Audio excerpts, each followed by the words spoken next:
ఓం శ్రీ పరమాత్మనే నమః. అశోక వృక్షముపై ఉండి హనుమంతుడు సీతాదేవిని చూచుచు, ఈ సీతాదేవి జాడను తెలుసుకొనుటకు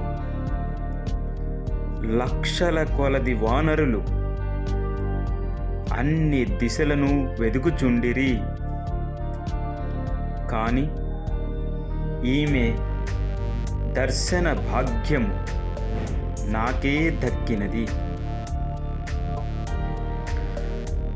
నేను ఎంత అదృష్టవంతుడిని! నేను మెలకువతో సంచరించుచు ఈ లంక మొత్తము గమనించి తిని, శత్రు బలస్థాయిలను, రావణ ధోరణిని, రాక్షసుల యొక్క విశేషములను చూచి తిని, యుక్తిశాలి అయిన గూఢచారి శత్రు బలములను తెలుసుకొనుట ఆవశ్యకము.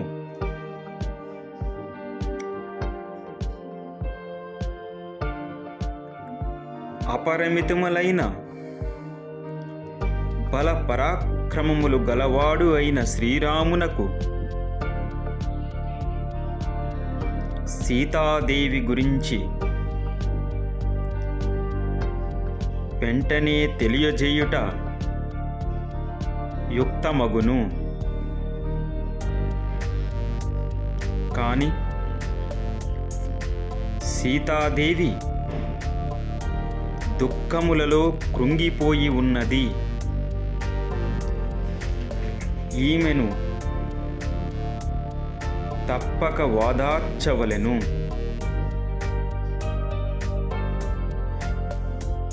ఈమెను ఓదార్పకుండా వెళ్ళినచో జానకీదేవి దుఃఖముతో తన ప్రాణత్యాగము చెయ్యవచ్చును.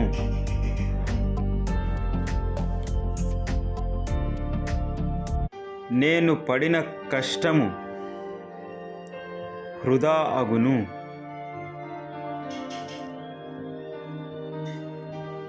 సుగ్రీవుడు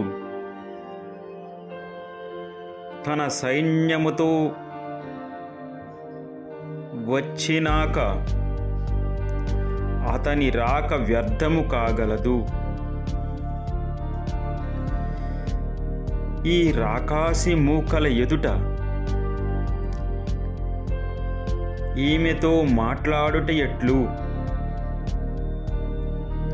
ఓదార్చుట ఎట్లు? ఈమె నన్ను గుర్తించను కూడా కాదు.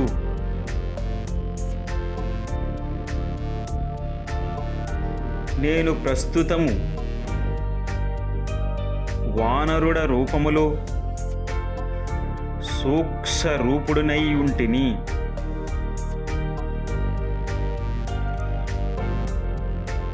నేను సంస్కృతమునందు మాట్లాడినచో నన్ను రావణునిగా తలంచి సీత భయపడవచ్చును. సామాన్య మనుష్య భాషలో అర్థవంతముగా మాట్లాడుటే యుక్తము. అయినా ఈమె భయకంపితమై ఉన్నది. నా వానర రూపమును చూచి మానవ భాషను బట్టి ఇంకా భీతిల్లవచ్చును. సీతాదేవి నన్ను రావణునిగానే భావించి బిగ్గరగా కేకలు పెట్టవచ్చును.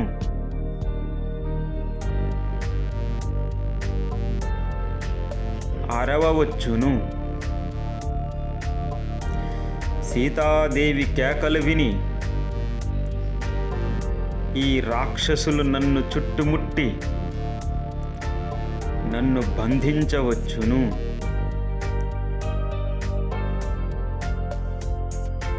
అలా జరిగితే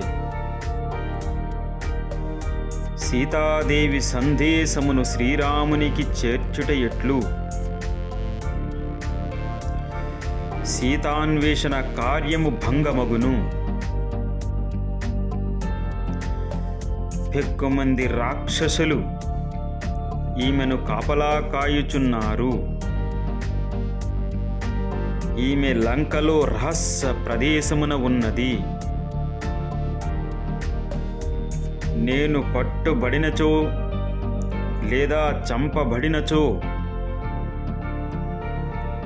రామకార్య సాధన విషయమున సహాయపడువారు ఎవరు?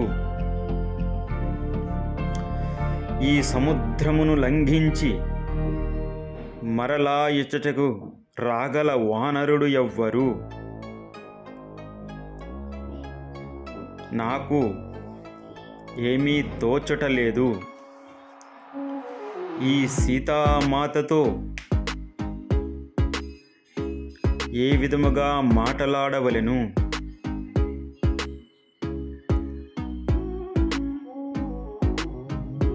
నన్ను రాక్షసులు బంధించిన యుద్ధమున నేను వారిని హతమార్చగలను. కానీ ఈ మహాసమరమున నేను నిమగ్నుడై ఉన్న సకాలములో ఈ మహాసముద్రము దాటి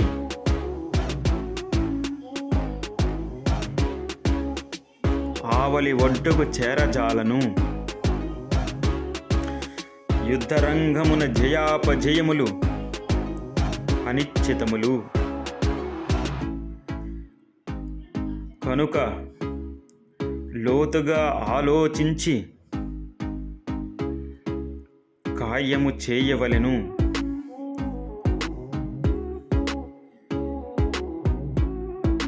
సీతాదేవితో మాట్లాడకుండా వెళ్ళినచో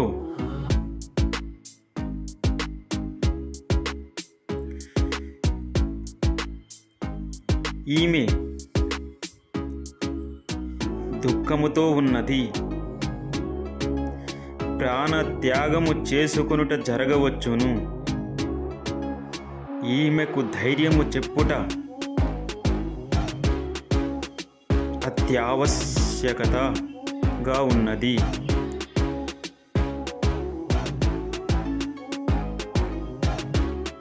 మాట్లాడకుండా రాముని దగ్గరకు వెళ్ళినచో నా సీత ఏమి చెప్పినది అని ఆయన అడిగినా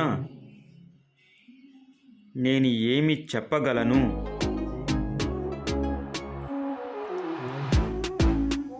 రామకార్యము నిష్ఫలము కాకుండా నా సముద్ర లంఘనము వృధా కాకుండా సీతాదేవి భయ సందేహములకు లోను కాకుండా ఈమెకు నా మాటలు వినిపింపవలెను అని హనుమంతుడు పరిపరి విధాల రామకార్యము ఆటంకము లేకుండా జరుగుట ఎట్లు అని ఆలోచించసాగెను. అప్పుడు ఆయనకు ఒక ఆలోచన వచ్చెను. ఈమె మనస్సుయందు శ్రీరాముడే ఉన్నాడు. కావున ఆయనను కీర్తించుట జరిగినచో ఈమె సందేహములు తొలగవచ్చును. రామగుణ కీర్తనము చేయుచు ఈమెను మొదట ప్రసన్నరాలని చేసుకొనెదను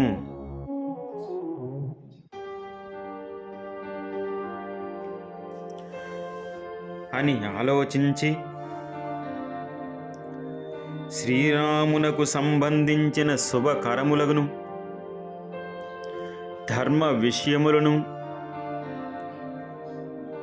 మృదు మధురముగా వినిపించెదను.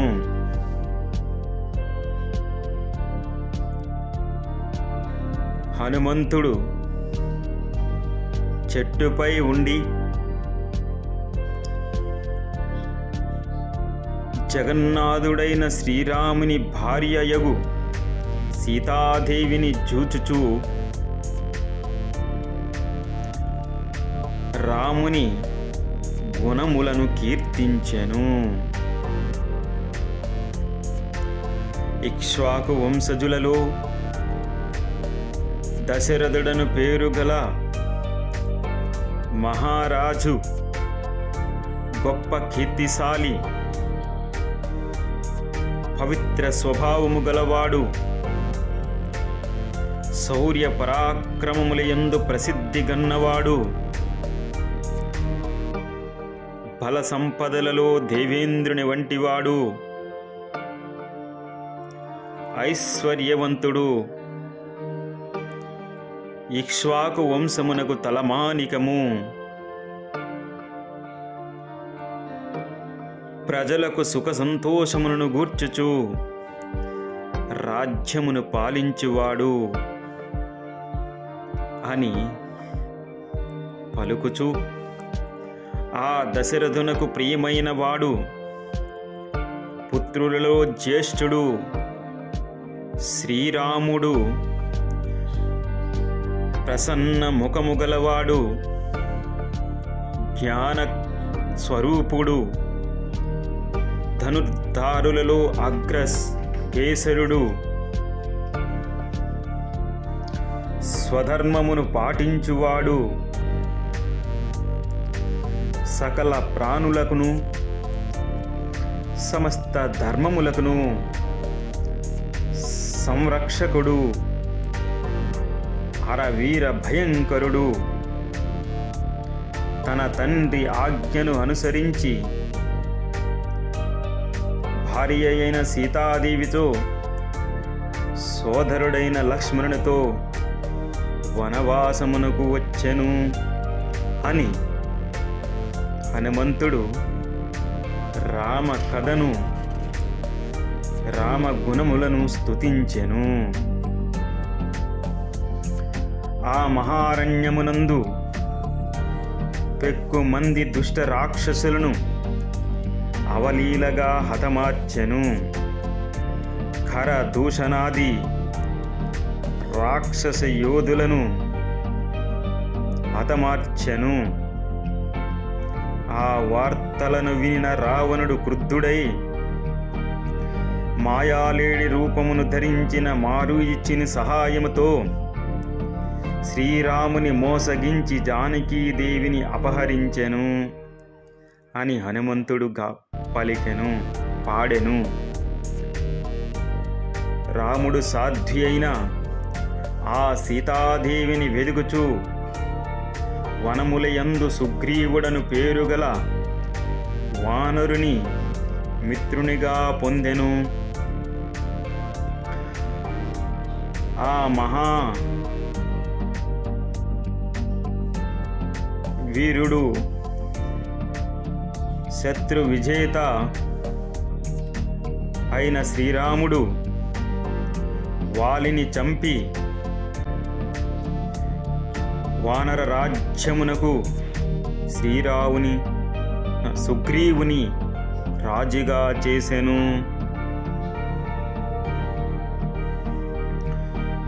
సుగ్రీవుని ఆదేశానుసారము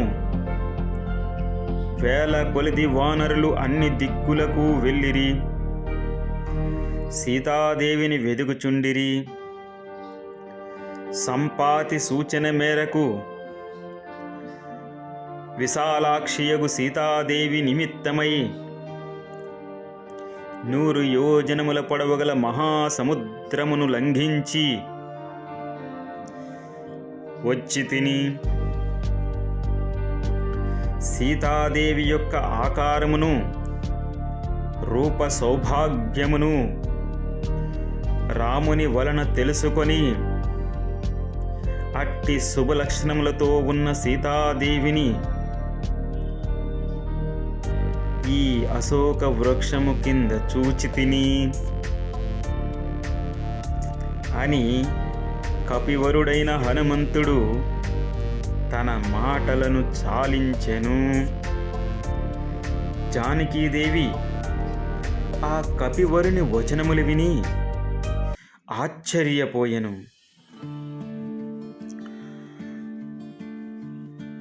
ఆమె తన ముఖము పైకి ఎత్తి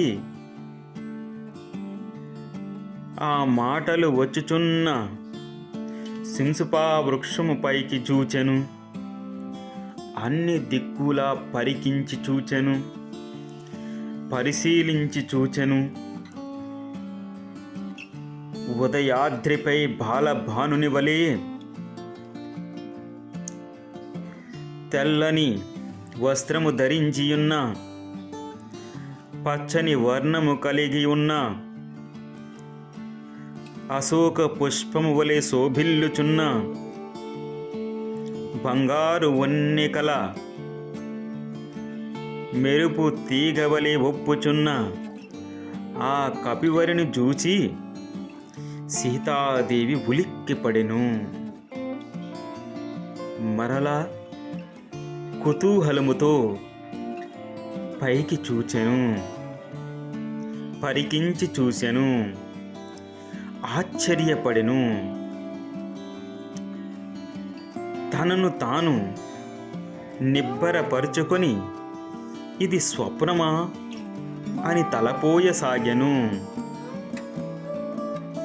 మరలా మారుతిని పరికించి చూస్తూ ఇది కలయనేమో, ఇది కళా స్వప్నమా అనునేమో అని భ్రమపడెను. నేను శ్రీరామునికి దూరముగా ఉండి నిద్ర పట్టుటియే లేదు, స్వప్నము ఎట్లు వచ్చెను.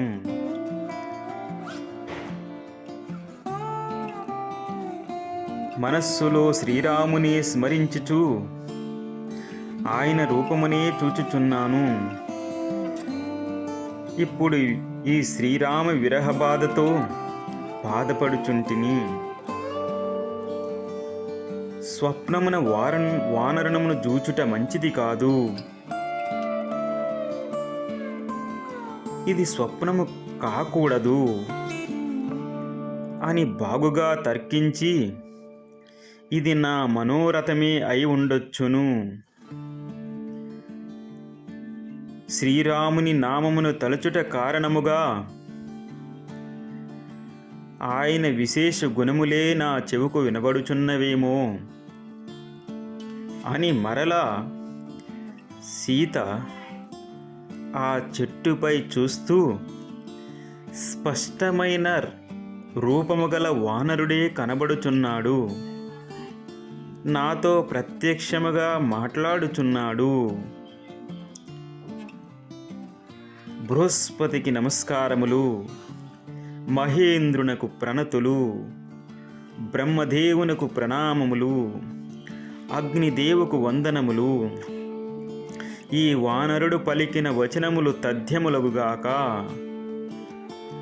శ్రీరామును గుణములు కీర్తించినందున ఈయన శ్రీరామి పక్షము వాడే అయి ఉండును, ఇతర పక్షములకు చెందినవాడు కాదు అని సీత తనలో తానే మనసున ఆ వానరుని చూచి ఆశ్చర్యపోవచ్చు శ్రీరాముని గుణగణముల గానము విని సంతోషపడెను.